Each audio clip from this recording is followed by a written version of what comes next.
Grabe, sobrang miss na miss ko na talaga tong tindahan na to. So yun na nga mga Mars, another day, another vlog.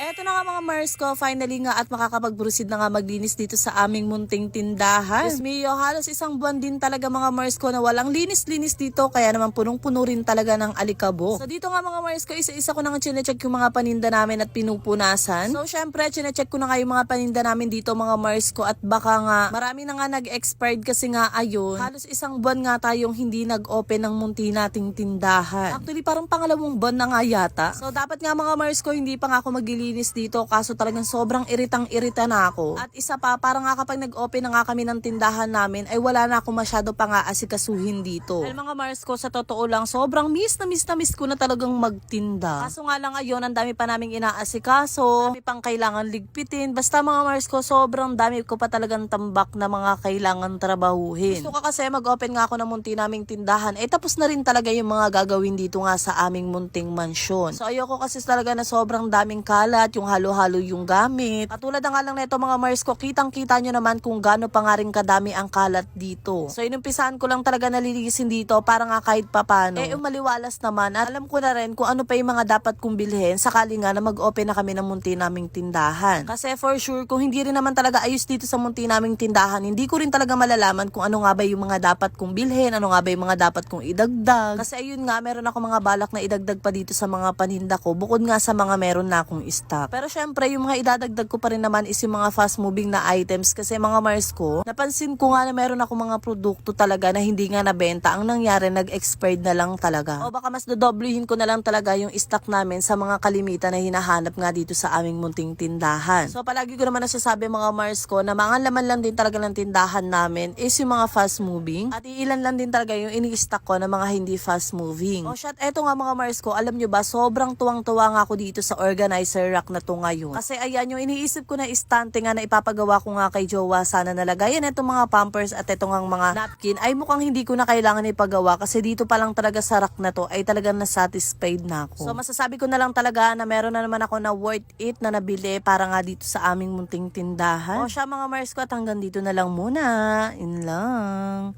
Bye-bye.